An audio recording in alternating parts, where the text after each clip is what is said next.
동해천 순례자의교회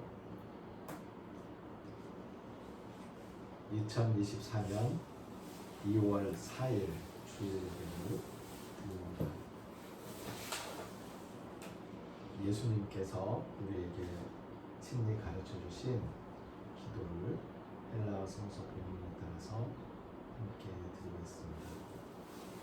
파테르 헤몬 호엔 토이스 우라노리스 하기아 세토 토 오노마수 엘세토 헬 바실레이아수 게네세토 토 세네마수 호스 엔 우라노 카이 에피게스 톤 아르톤 헤몬 톤 에피우시론 도스 헤민 세메론 카이 아페스 헤민 타 오펠 레마타 헤몬 호스 카이 헤메이스 아페카멘 토이스 오펠 레타이스 헤몬 카이네 에이스 에넨케스 헤마스 에이스 페리라스몬 알라 휘사이 아포투 포네루 호티수 에스틴 헬 바실레이아 카이에 디나미스 카이에 독사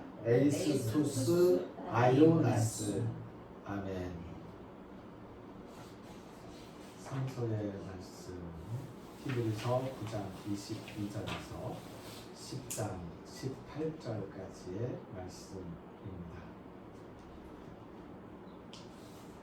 율법을 따라 거의 모든 물건이 피로써 정결하게 되나니 피 흘림이 없은즉 사함이 없느니라.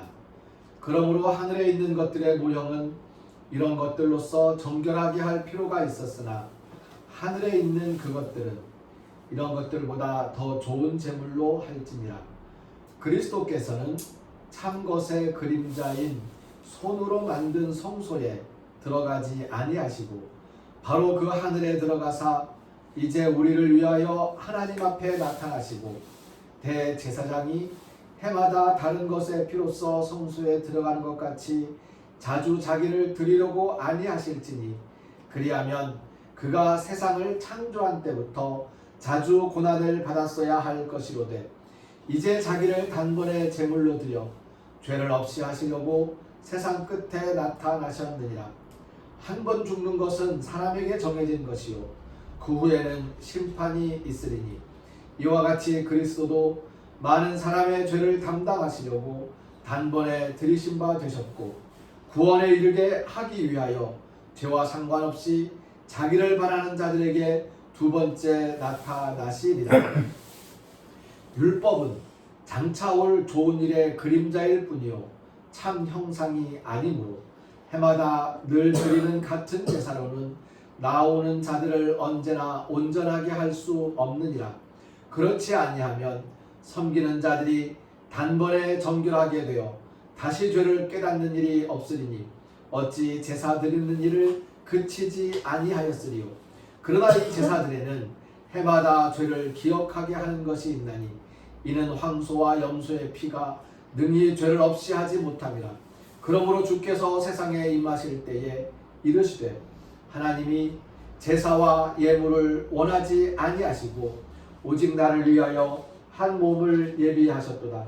번제와 속죄제는 기뻐하지 아니하시나니 이에 내가 말하기를 하나님이여 보시옵소서. 두루마리 책에 나를 가리켜 기록된 것과 같이 하나님의 뜻을 행하러 왔나이다 하셨느니라. 위에 말씀하시기를 주께서는 제사와 예물과 번제와 속죄제는 원하지도 아니하고 기뻐하지도 아니하신다 하셨고 이는 다 율법을 따라 드리는 것이라. 그 후에 말씀하시기를 보시옵소서 내가 하나님의 뜻을 행하러 왔나이다 하셨으니 그 첫째 것을 폐하심은 둘째 것을 세우려 하심이라. 이 뜻을 따라 예수 그리스도의 몸을 단번에 들이심으로 말미암아 우리가 거룩함을 얻었노라.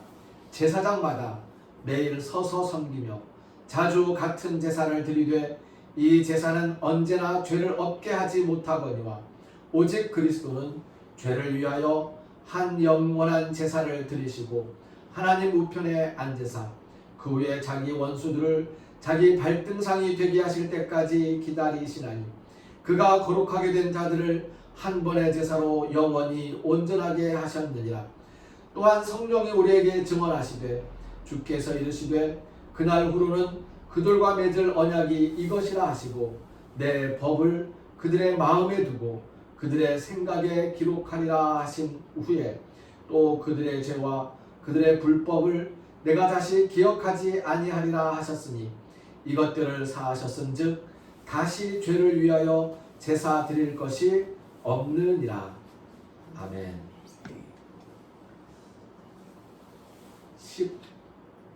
14절부터 18절까지의 말씀, 10장 14절에서 18절까지의 말씀을 한번 같이 읽어보겠습니다. 세 분만 한번 목소리를 모아서 같이 한번 읽어주시겠어요?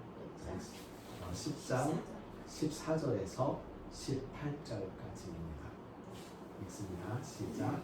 그가 거룩하게 된 자들을 한 번의 제사로 영원히 온전하게 하셨느니라.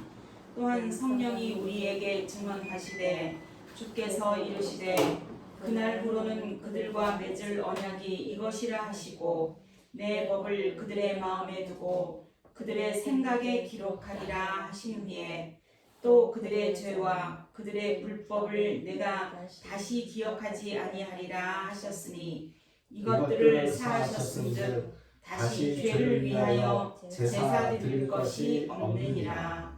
아멘. 아멘.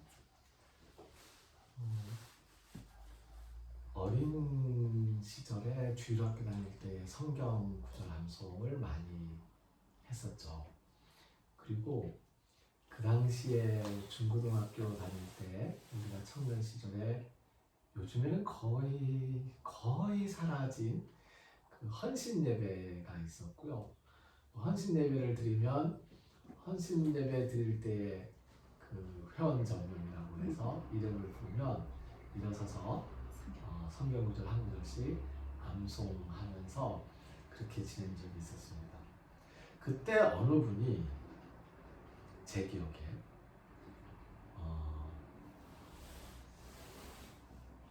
시작은 미약하였으나 나중은 심히 창대하리라 하는 성경 말씀을 외웠었는데 너무너무 가슴이 벅차더라고요. 그리고 그 성경 구절의 성경을 찾아봤어요. 근데 그 성경 구절을 찾아봤는데 그게 누구 입에서 나온 말이냐면 욥의 친구들의 입에서 나온 말이에요. 그리고 내친 김에 계속 그걸 읽었어요.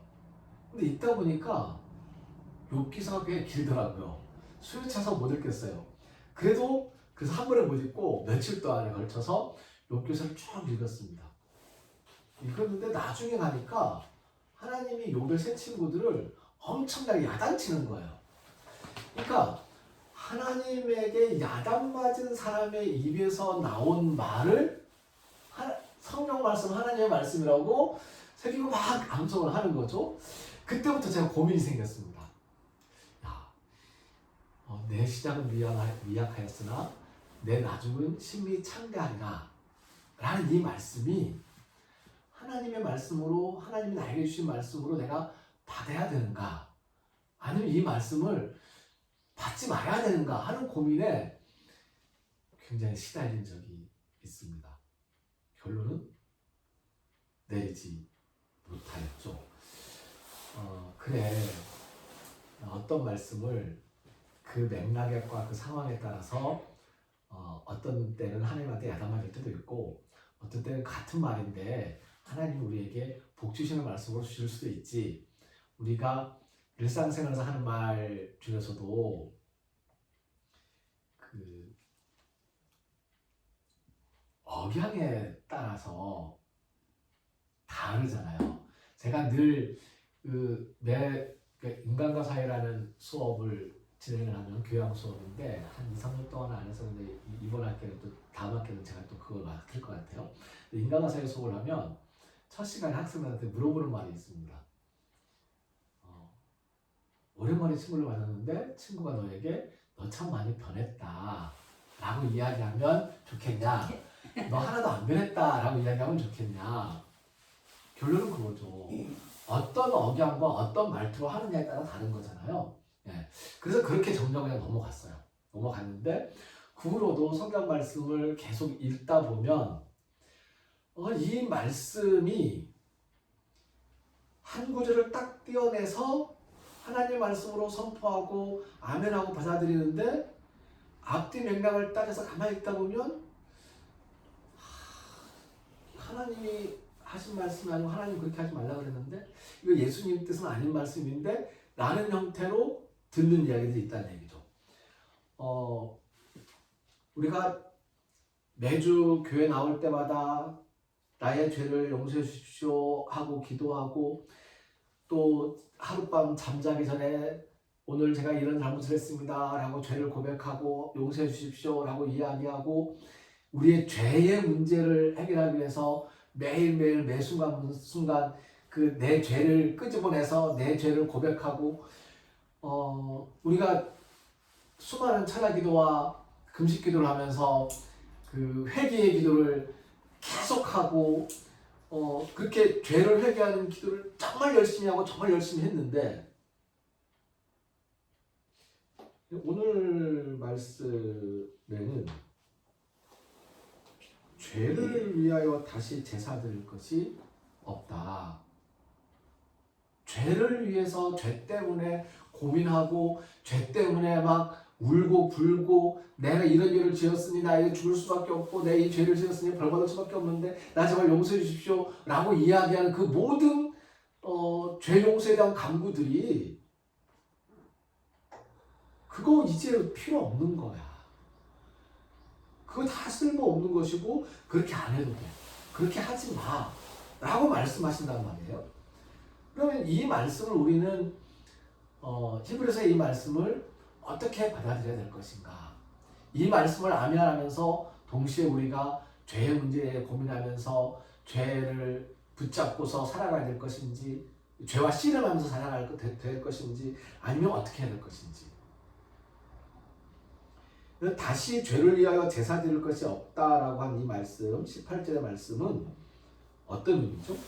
왜 이런 말씀하신 거예요? 죄를 위한 제사는 유태교인들이라면 죄를 위한 제사를 1년에 한 번씩 드려야 돼요. 유태교니까. 그런데 기독교인이라면 예수님을 그리스도로 섬기는 기독교인이라면 죄를 위하여 제사를 드릴 것이 없는 거예요.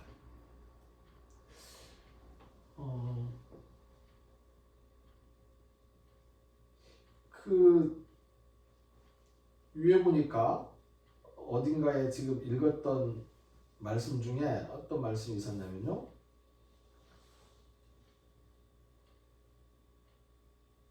예. 9장 28절의 말씀에 예수님께서 두 번째 나타나신다는 얘기는 예수님께서 내가 다시 올게 라고 하셨으니까 예수님이 다시 오신 예수님의 재림, 예수님이 다시 오시는 것, 그걸 말씀하시는 건데 예수님이 다시 오실 때 그날 우리는 뭐라고 얘기하죠? 예수님이 다시 오시는 그날을 재림이라고 얘기해요. 그리고 또 다른 말로는 심판의 날이라고 이야기해요. 그 심판의 의미가 도대체 뭘까요? 심판의 날이라고 얘기하는데 심판이 뭐예요?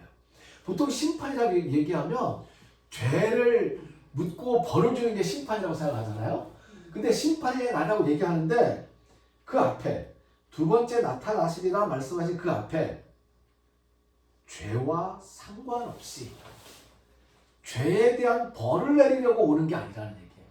그 심판의 날은 죄에 대한 벌을 내리려고 오신 날이 아니고 죄와 상관없이 그냥 예수님을 바라보는 자들에게 나타나시는데 뭘 위해서? 구원에 이르게 하기 위해서. 우리가 심판의 날이라고 이야기하는데 그 심판은 벌 받는 심판이 아니라는 얘기예요. 오늘 예배를 시작하면서 우리가 찬송을 불렀는데요. 찬송가 324장을 불렀습니다. 종종 제가 찬송가를 부르다가 찬송 부르다 보면 그 성경 말씀과 생각해서 연결해서 하고 싶은 말들이 생각나는데 막 떠오르는데 찬송을 딱 덮고 여기다 놓고 보게 되면 잊어버리거든요. 그 시간에 오늘 안 잊어버리려고 이 앞에다 펴놓은 것처럼 그냥 놔뒀었는데 우리 찬송을 불렀는데요.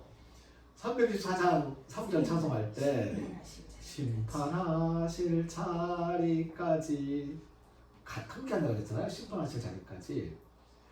이 심판하실 자리까지라는 찬송을 부르면서 제가 두 가지 생각을 했습니다.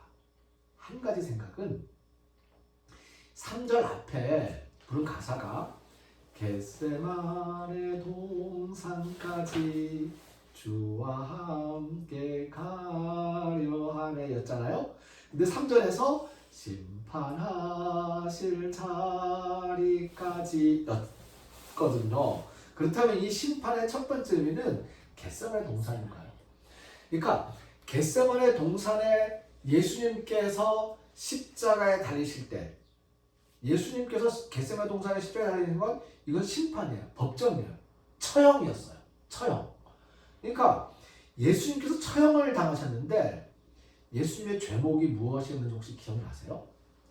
유태인들과 유대 대제사장들이 예수님을 붙잡아서 그 당시에 정치적인 지도자인 로마 총독에게 끌고 와서 이 사람은 죄인이니 죽여야 됩니다.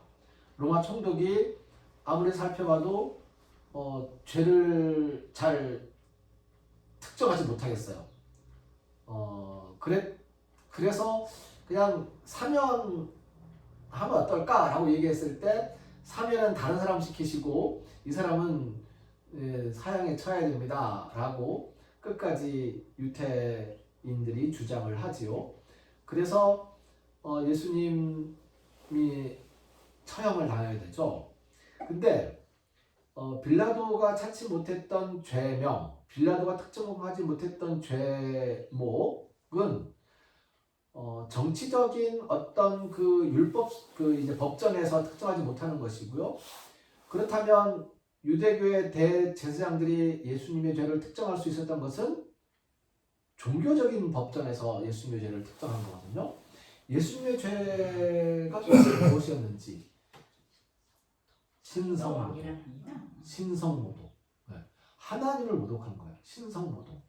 그러니까 이 사람은 하나님이 없는 것처럼 신이 없는 것처럼 그렇게 살았던 사람이고 마치 자기가 신인 것처럼 이야기하고 돌아다녔으니 이 사람은 우리가 섬기는 신을 하나님을 여호와 하나님의 이름으로 이 사람은 이제 사형을 시켜야 됩니다 라고 해서 사형을 주장을 합니다. 그리고 예수님께서 사형을 당하신 거예요. 그러니까 예수님의 심판을 받으신 거예요. 근데 그 심판을 받는 그 자리에 그 십자가에 처형당하는 그 자리에 예수님과 함께 가서 예수님이 심판당하는 그 모습을 지켜볼 것인가? 라고 찬송가에서 물어보고 있는 거죠. 거기를 지킨 사람들도 있었고요. 멀찍이 서서 지켜보는 사람도 있었고요. 일찌감치 도망가가지고는 그 장면을 보지 못한 사람들도 있었고요. 근데 그 심판의 자리에서 예수님은 죄가 없이 서 계셨단 말이죠. 그러니까 죄가 없는데 심판이 행해진 거예요. 그렇다면 그 예수님은 히브리서를 쓰신 분은 바로 그 죄가 없으신 분이 심판을 받는다는 것은 죄 없는 양이 죄 지은 사람들 때문에 심판받는 거랑 똑같은 것으로 생각하고 그리고 그때에 사람들의 모든 죄를 한꺼번에 그 자리에서 감당하신 거다라고 설명을 하고 있는 것입니다. 그러니까 단 한 번의 제사로서 모든 죄를 다 사해 주셨으니 그 자리는 죄를 심판하는 자리였었고 그 자리는 나의 죄 때문에 엉뚱하게 죄 없으신 예수님께서 심판을 받으신 것이란 말이에요. 예수님께서 제물이 되신 거예요. 자기 몸으로 제사를 드리신 거예요. 그래서 죄를 없앴다는 거죠. 그리고 두 번째 심판은 예수님께서 친히 심판자는 다른 말로 바꾸면 무슨 말일까요? 재판장으로 내려오시는데 그 예수님은 구원에 이르게 하기 위해서 죄와 상관없이 죄를 묻는 것이 아니고 죄와 상관없이 구원에 이르게 하기 위해서 누구에게 나타난다고요? 자기를 바라는 자들에게.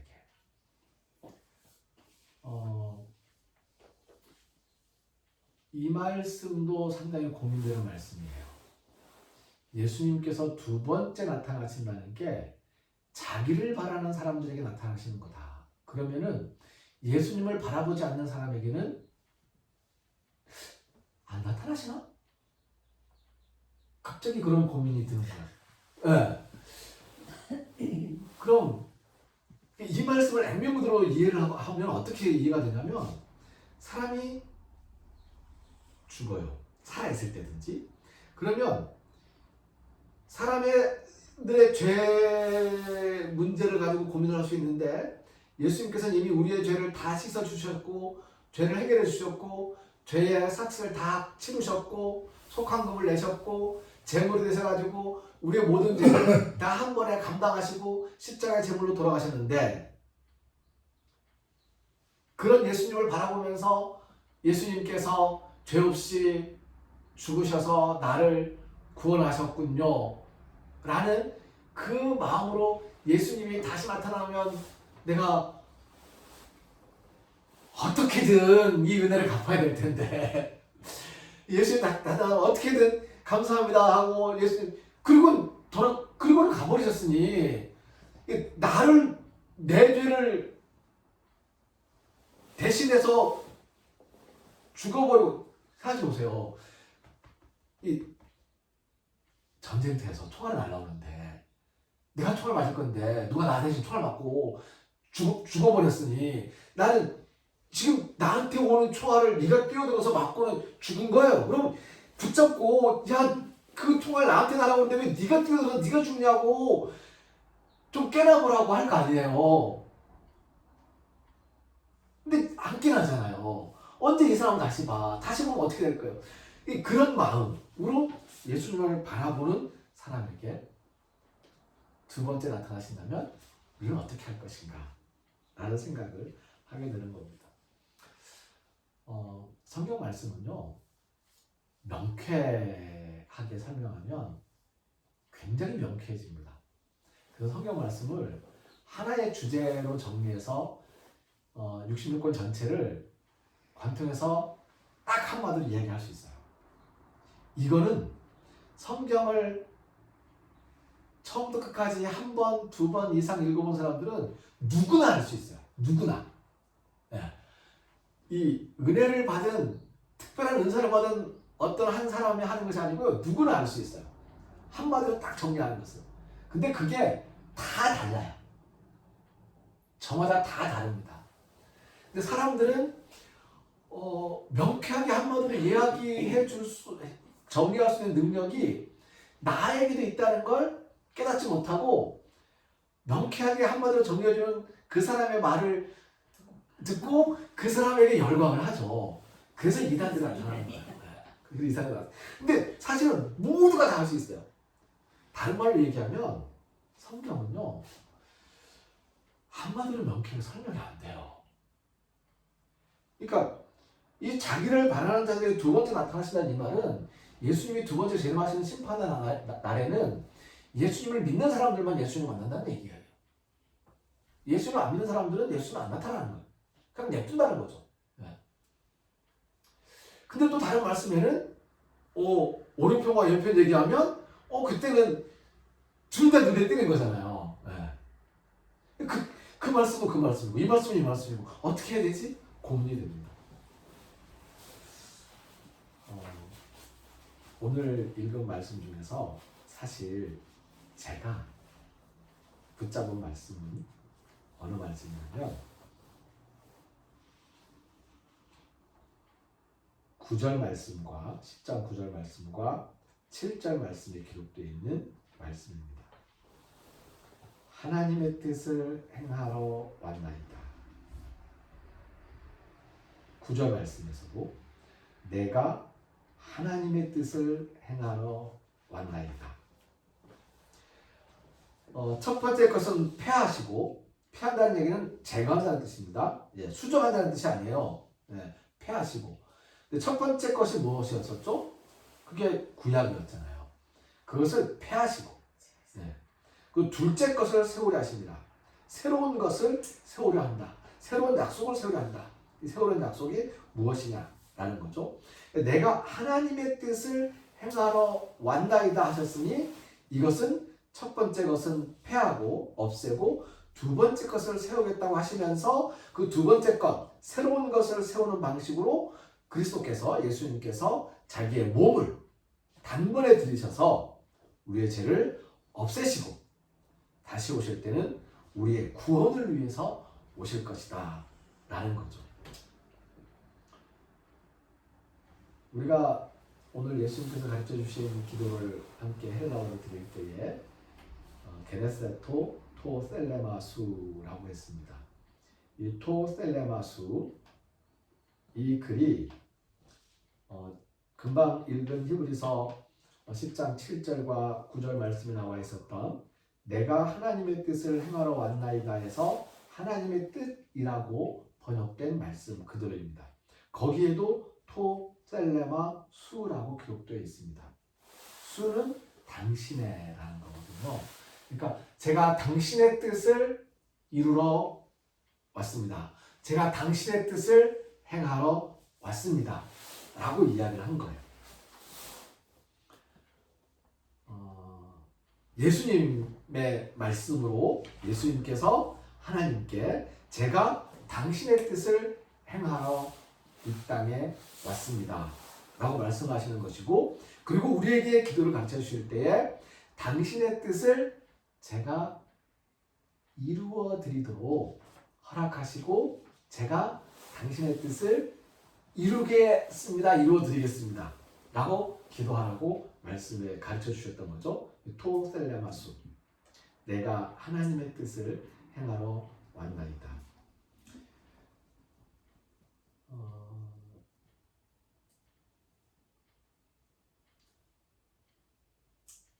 우리가 지난 말씀들을 한번 되새겨 보면 앙퀴란 테스 푸시켄, 우리 영혼의 탑, 앙퀴란 테스 푸시켄을 내리고 정박할 곳은 엥기오스 이에수스, 우리의 보증 엥기오스 이에수스가 되어주시는 예수님입니다. 디아세켄 카이넨, 새 언약, 디아세켄 카이넨을 세우신 예수님은 옛것을 폐하시고 우리에게 아이오니안 리트로신, 영원한 자유, 아이오니안 리트로신을 주셨습니다. 바로 그 예수님의 고백이 우리의 고백입니다. 토셀레마수, 하나님의 뜻, 당신의 뜻, 내가 하나님의 뜻을 행하러 왔나이다. 그래서 우리가 늘 예배하면서 찬송할 때 게네세토 토셀레마수라고 얘기하는 게 당신의 뜻을 제가 이루어 드리겠습니다. 당신의 뜻을 제가 이루도록 허락해 주십시오. 인도해 주십시오. 여기서 우리는 이제 당신의 뜻이, 그 당신이 누가 되는 겁니까? 예수님이 되는 거죠. 예수님의 뜻을 우리가 이루면서 살면 좋겠습니다.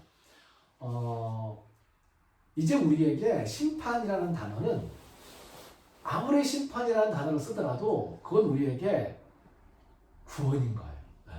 심판이라는 단어에서 우리가 쫄 일이 없습니다. 그러잖아요. 자, 내가 억울한 일을 당했어요. 사람들 나한테 뭐라고 죄인이라고 그래. 근데 나는 아니야. 그러면 재판장이 정말 현명하고 모든 것을 꿰뚫어 보시는 분이라면 그 재판장 앞에 서가지고 심판을 받으러 내가 간다는 건 이제 이 재판이 끝나면 나는 이 무죄가 증명될 텐데, 근데 세상의 법정은 내가 무죄에게도 불구하고 재판장에서 죄 유죄 그러면 나는 분명히 무죄고 나는 억울해 죽겠는데 재판장에서 나보고 유죄 그럼 미치고 팔짝 튀어오르시잖아요. 그러니 내가 무죄고 떳떳하다고 하더라도 재판정에 나가는 일은 두려운 일이에요. 그거 잘못하다가 나 유죄라고 해버리면 어떻게 되지? 난 무죄인데 나 유죄라면 어떻게 되지? 막 이렇게 생각할 거란 말이에요. 근데 예수님이 오시는 심판은 그럴 일이 없는 거예요. 그 심판은 나의 구원을 위한 바로 그 일입니다. 예수님을 바라보는 사람, 예수님을 바라는 사람들에게 심판은 언제나 구원이기에 우리는 심판이라는 그 무시무시한 단어에 구애받지 않고 예수님이 오시기를 기다리면서 예수님과 함께 갈 수 있습니다. 기도드립니다.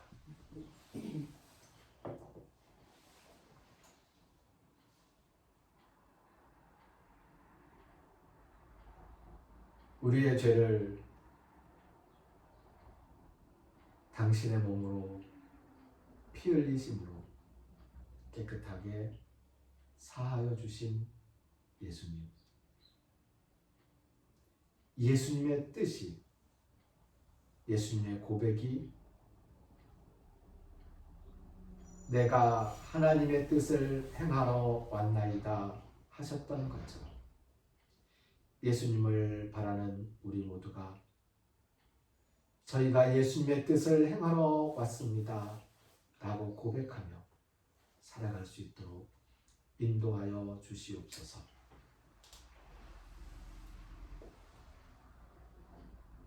토 셀레마수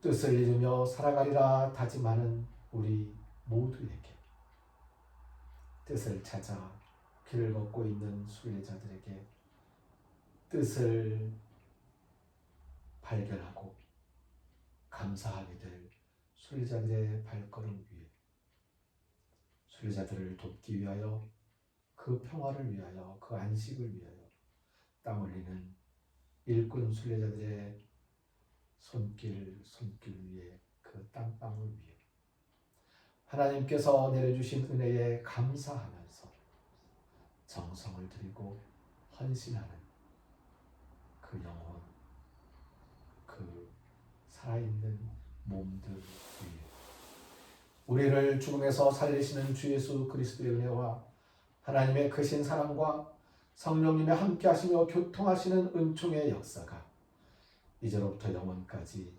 항상 함께 하옵시기를 간절히 축원하옵나이다. 아멘.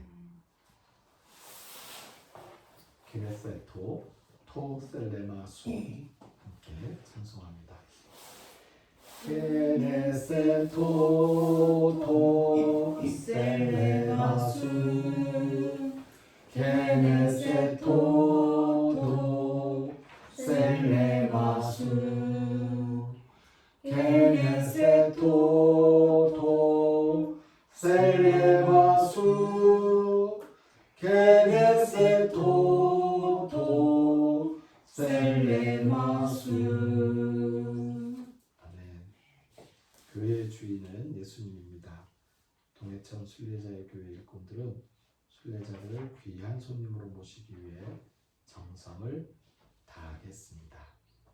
순례자들의 발걸음과 일꾼 순례자들의 손길에 하나님의 복이 임하옵소서.